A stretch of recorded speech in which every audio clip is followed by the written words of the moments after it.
He walked into the restaurant like he owned it, snapped at everyone.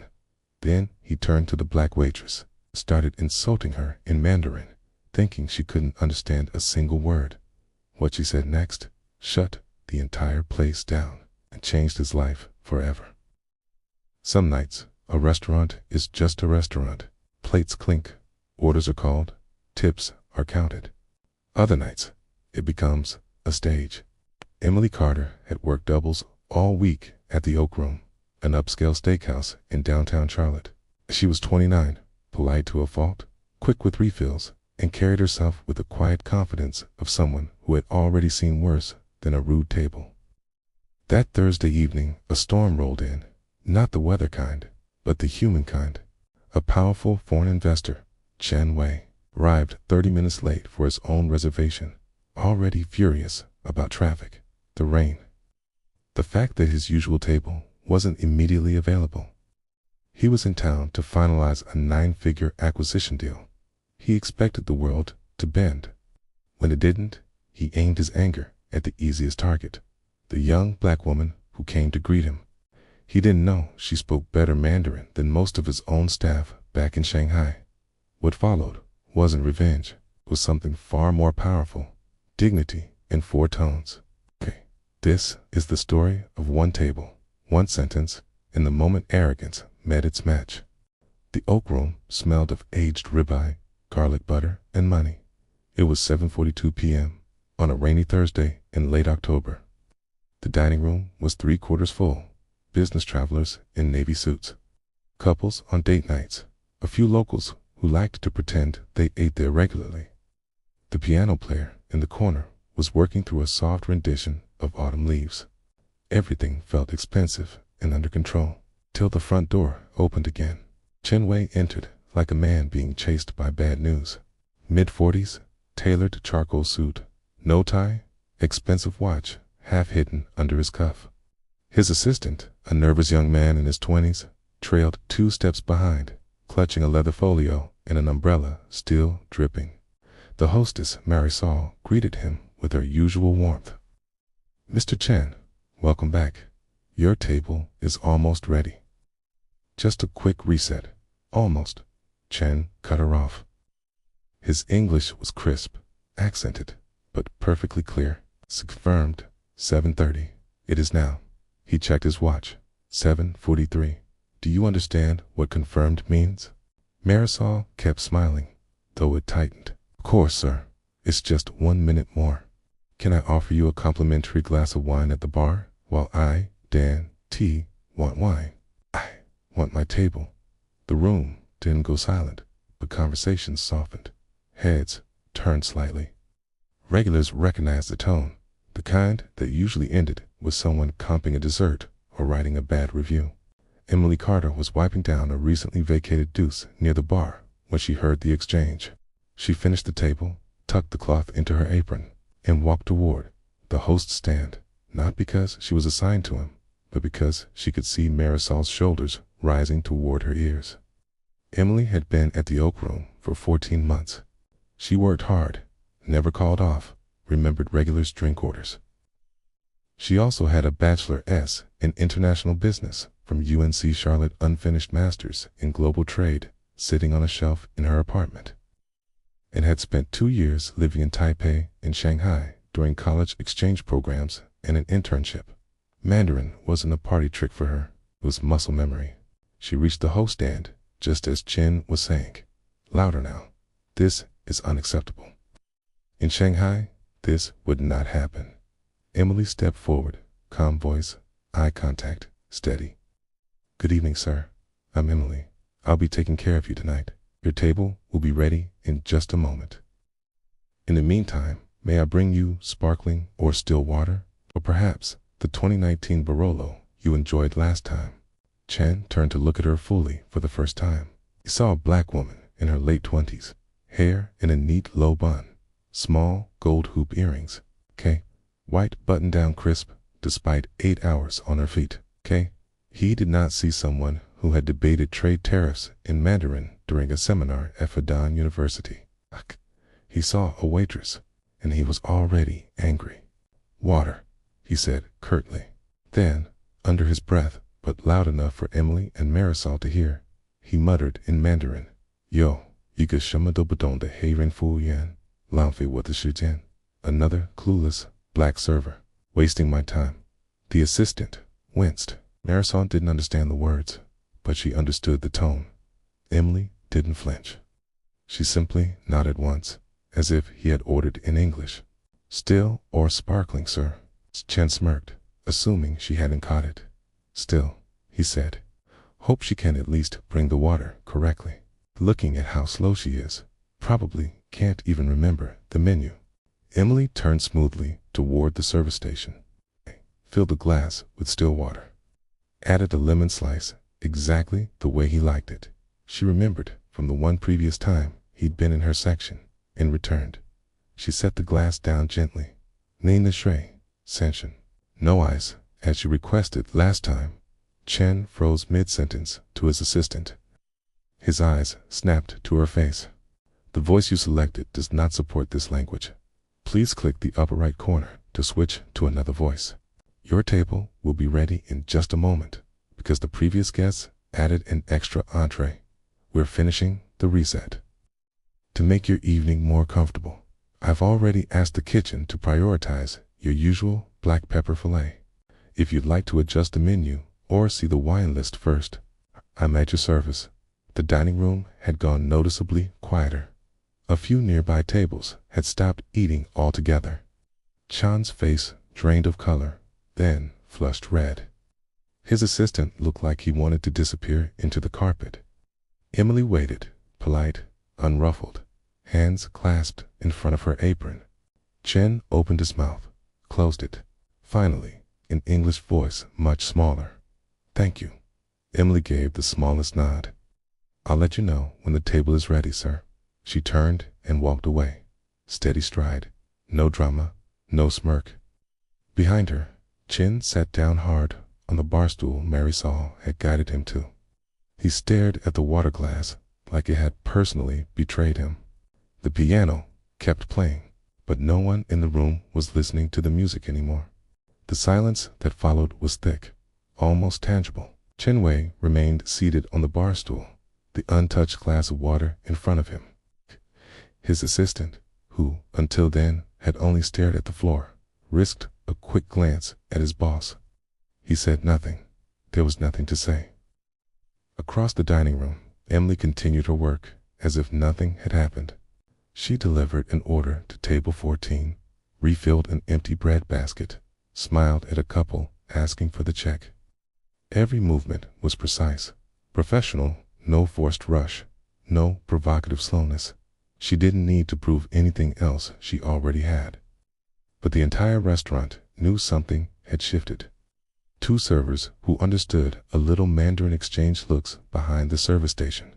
One whispered, "She just destroyed him," in perfect Mandarin.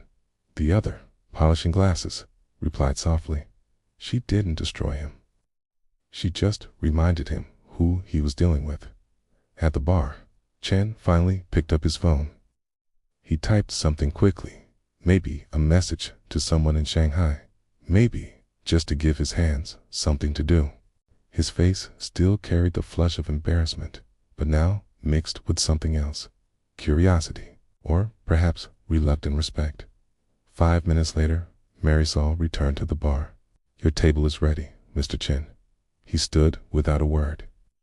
The assistant grabbed the leather folio and umbrella. They followed Marisol to the semi-private booth in the corner table, 12, the one he always requested, with a partial view of the dining room in the rain-streaked street outside. Emily appeared less than a minute later, menu in hand. "Good evening again, sir. Here's the menu. May I start you with the black pepper fillet I mentioned? Or would you prefer something different tonight?" Chen looked up. This time he really looked not appraising a server, but trying to understand a person. He spoke in English, voice much lower. Where did you learn Mandarin?" "Okay." Emily didn't hesitate, but she didn't boast either. "Okay. I lived in Taipei for 2 years during college.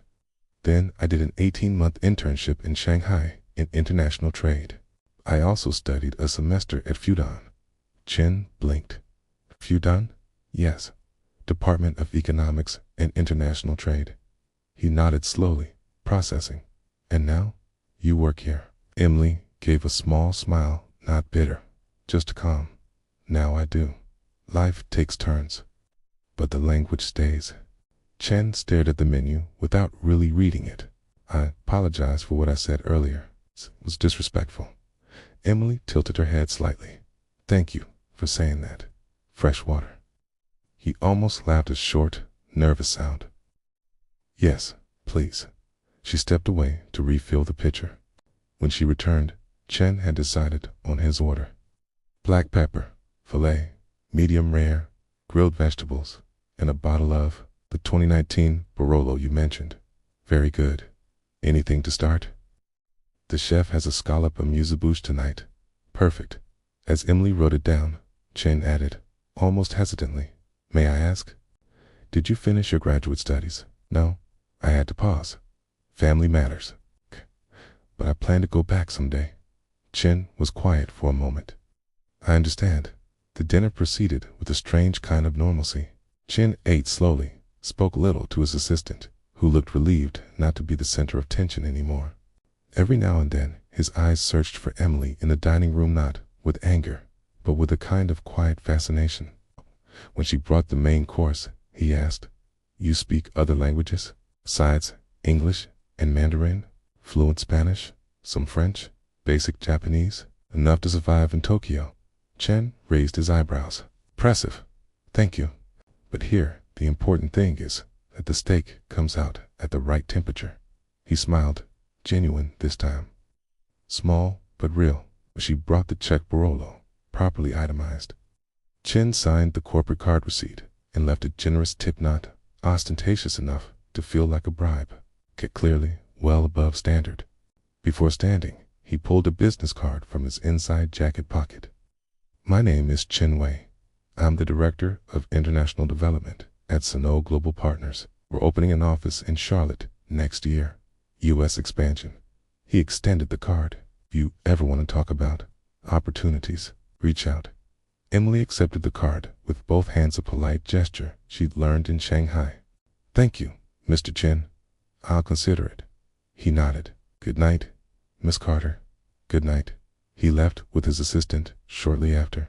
The rain was still falling, but lighter now. Emily slipped the card into her shirt pocket, took a deep breath, and returned to work. The entire dining room seemed to exhale at once. An older server, who had watched everything from the kitchen, passed by her and murmured, you just gave a master class in class, kid. Emily smiled faintly. I just did my job.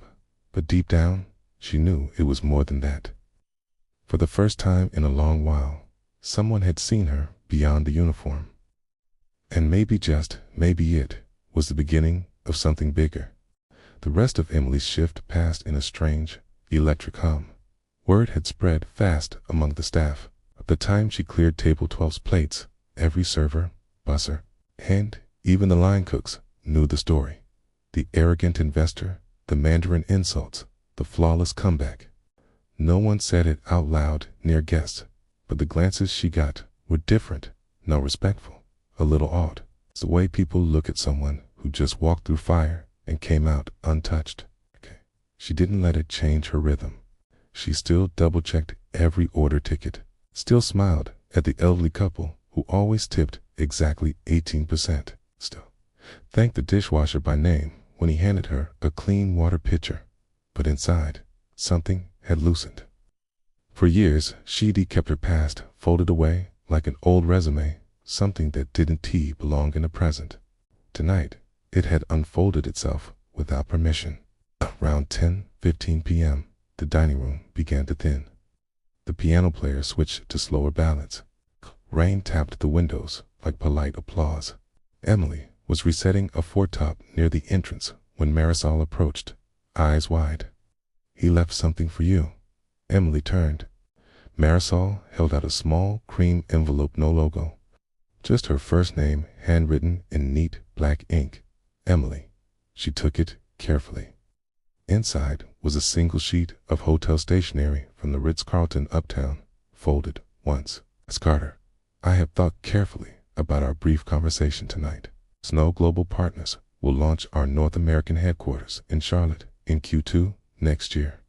We are seeking individuals with bilingual English, Mandarin capabilities, international business experience, and cultural fluency to support client relations, negotiations, and market entry strategy. Your background, however, interrupted lines precisely with what we need. This is not charity, it is business. If you are interested, please contact me directly. I will arrange an informal discussion with our HR director. Okay. No obligation. Respectfully, Chen Wei Director, International Development, Snow Global Partners, +86 215 5501 234, WeChat. Also available, a second card was clipped to the note, his personal one, not the corporate version he'd given earlier. The back had a WeChat QR code, handwritten in the same precise ink. Emily read it twice, then folded it back into the envelope and slipped it into her apron pocket next to the first card. Marisol was practically vibrating. "Are you going to call him?" Kayla, Emily, exhaled a small laugh. "I don't know yet. I need to think," but she already knew she would at least reply. "Not tonight. Not tomorrow. Maybe in a week," after the adrenaline faded and she could hear her own thoughts clearly. The shift ended at 11:30. She cashed out, said goodnight to the closing crew, and stepped into the damp night air. The rain had stopped. The streets glistened under streetlights. She pulled her coat tighter and walked the 6 blocks to her apartment. Inside, she kicked off her non-slip shoes, dropped her apron on the chair, and sat on the edge of her bed.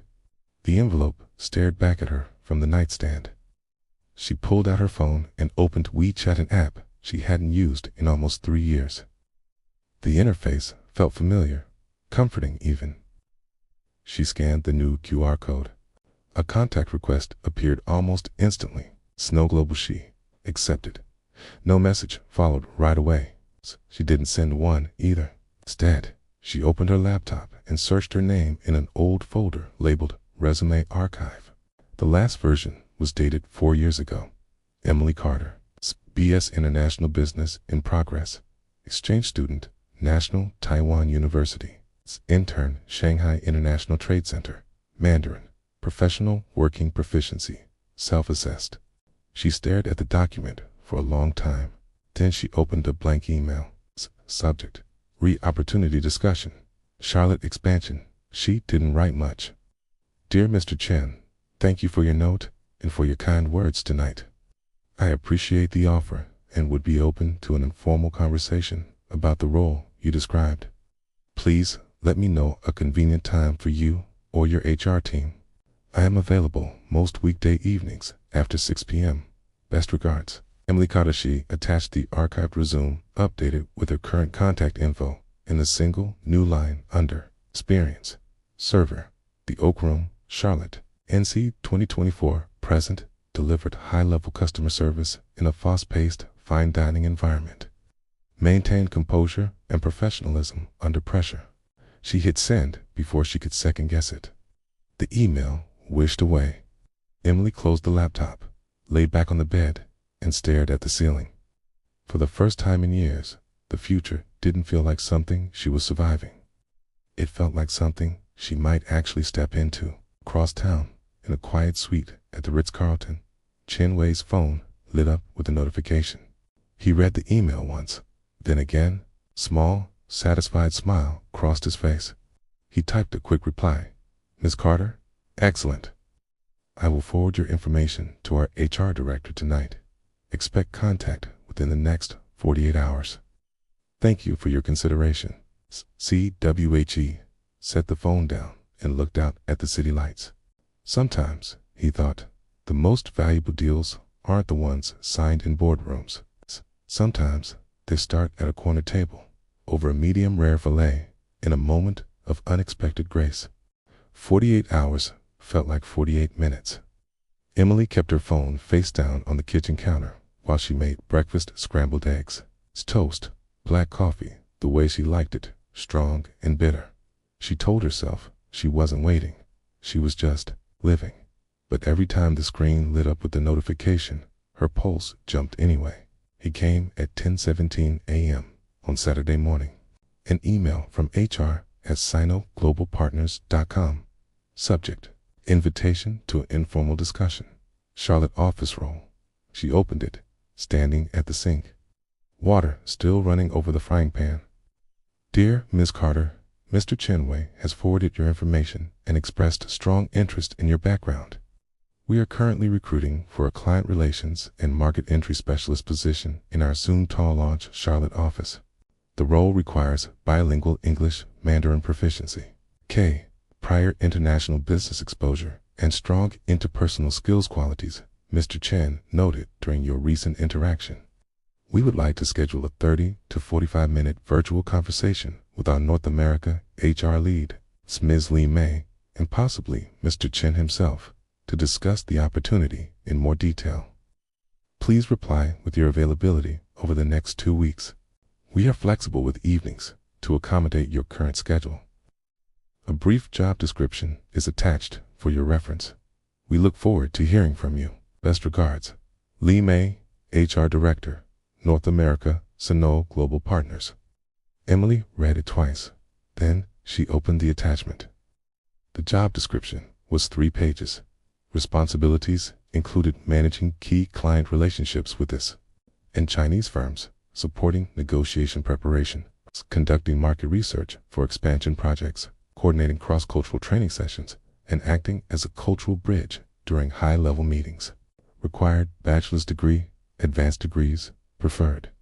Mandarin at professional level, HSK 6, or equivalent experience. 2+ years in business development, trade, international relations, or equivalent transferable experience. Under preferred, but not required, experience living, working in Greater China. Demonstrate its ability to remain composed in high-pressure, client-facing situations. Emily laughed out loud, short, surprised. That last bullet might as well have had her photo next to it.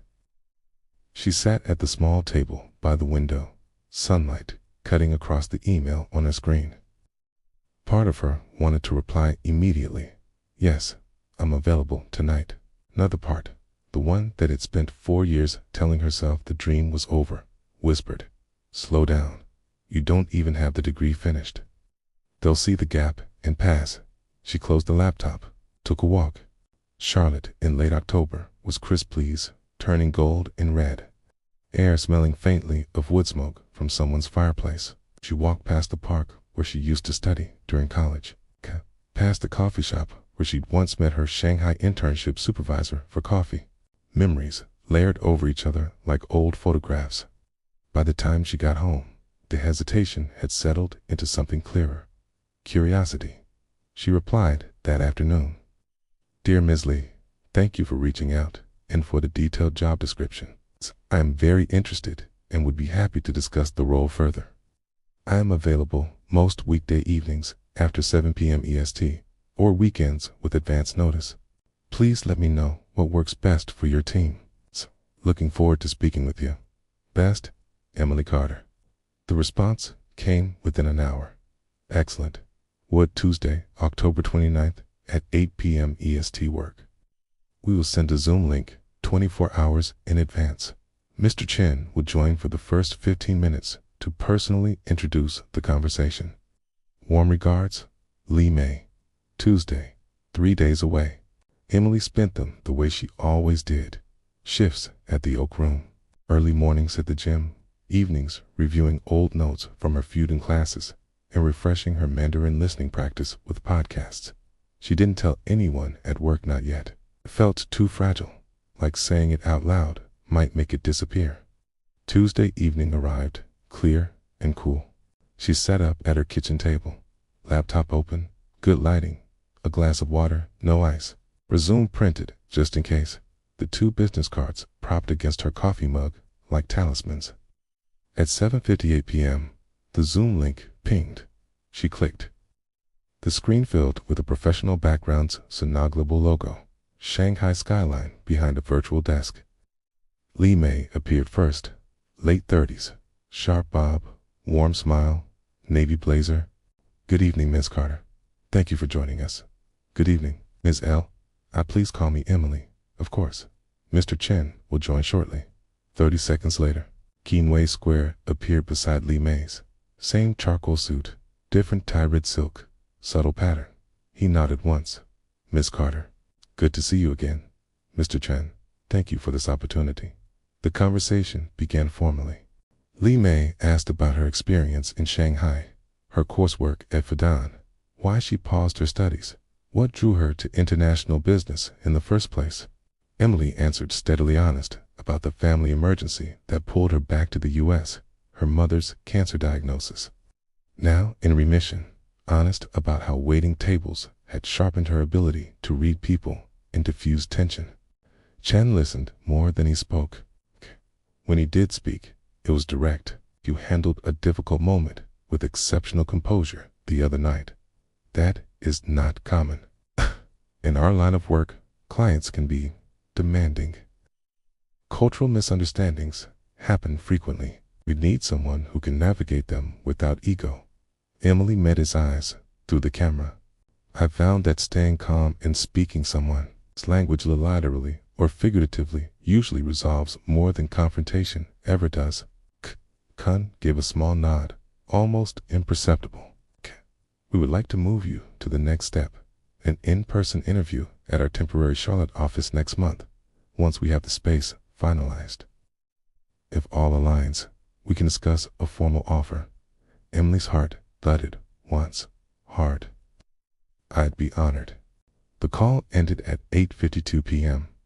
Li Mei thanked her again. Chen stayed on screen a moment longer. Miss Carter, Emily, whatever decision you make, know that night at the Oak Room reminded me of something important. Competence has no uniform. Thank you for that. The screen went dark. Emily sat in the quiet kitchen, laptop closed, hands folded in her lap. For the first time in 4 years, she didn't feel like she was waiting for permission to start her life again. She was already in motion. The email glowed on Emily Carter's phone screen. It's a subject line, a beacon of hope, invitation to in-person interview, Sanu Global. A wave of relief was quickly followed by a surge of adrenaline washed over her. The Zoom call had gone well, better than she could have hoped.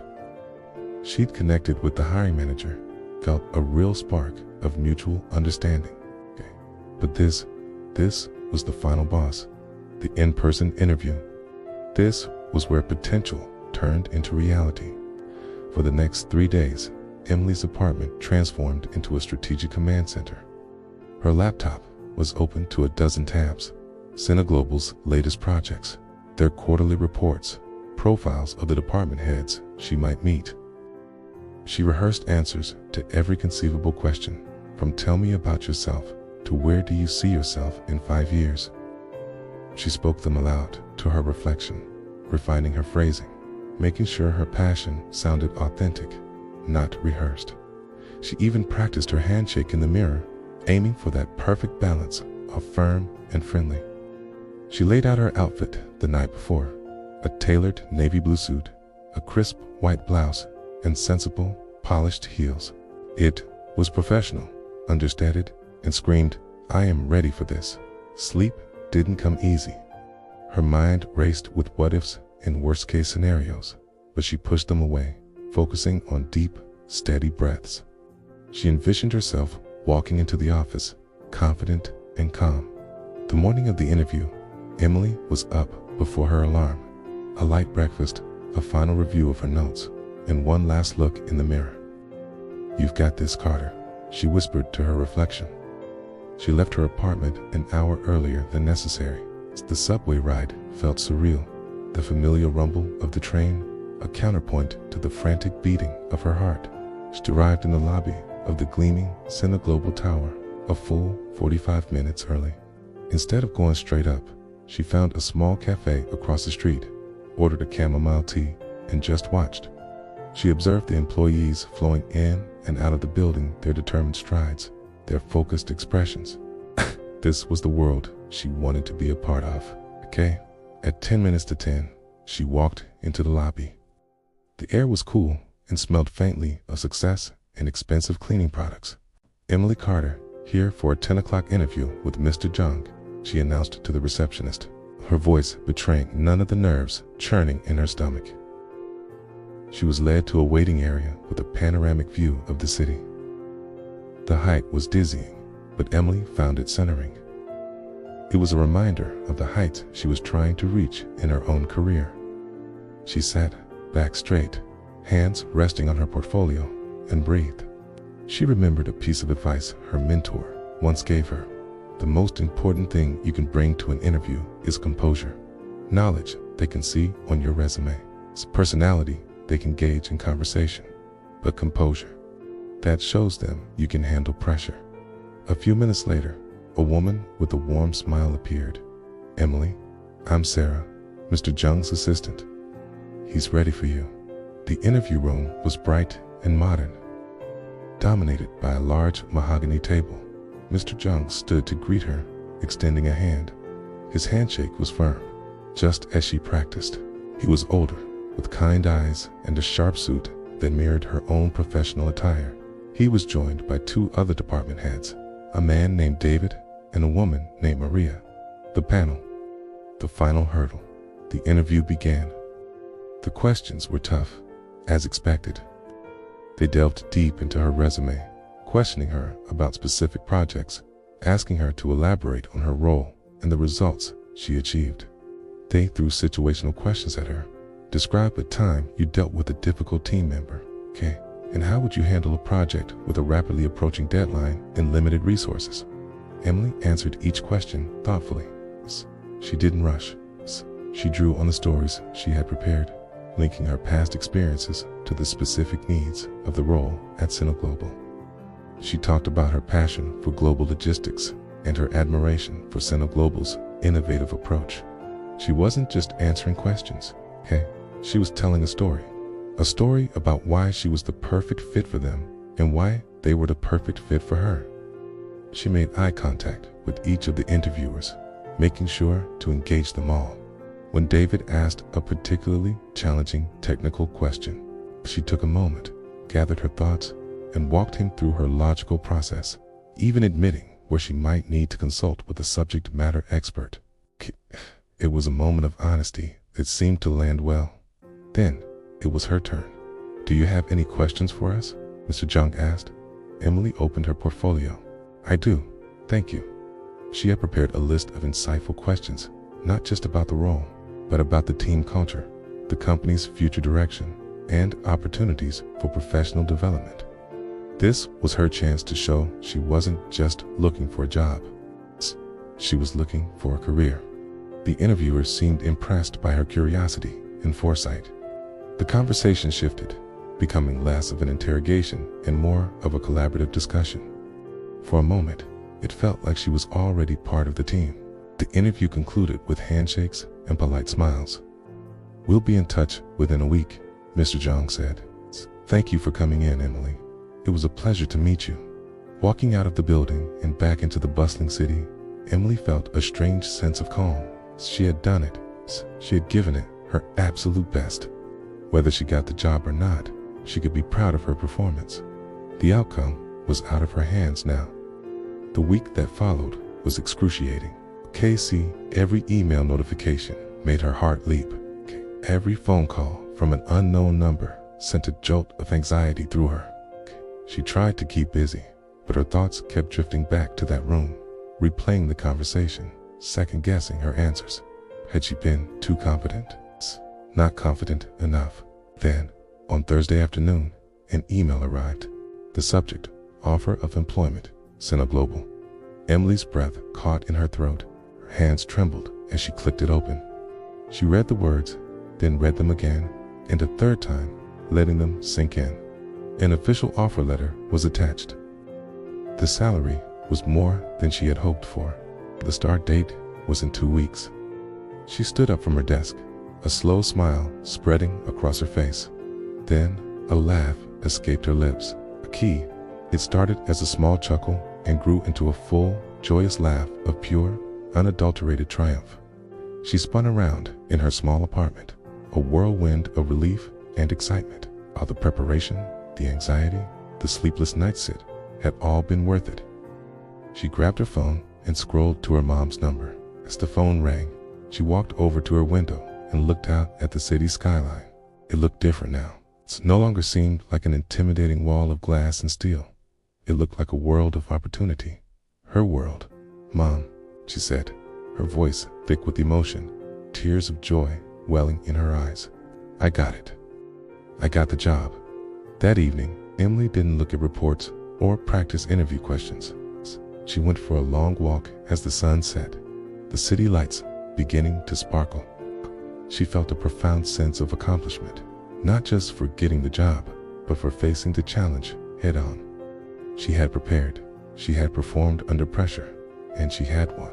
It wasn't just the start of a new job. It felt like the start of a new chapter in her life, one she had written herself. And as she walked home, she knew with absolute certainty that she was ready for it. Thank you so much for watching this story. If it resonated with you, please hit that like button and subscribe for more content like this. See you in the next one. January 6th arrived with a cold, clear dawn. Emily stood in front of her closet, taking longer than usual. There it was, the black blazer from her interview, hanging beside a crisp white button-down and tailored gray trousers. Professional, understated, nothing flashy. She chose her mother's pearl studs again, for luck, for grounding, and for the reminder that she hadn't done this alone.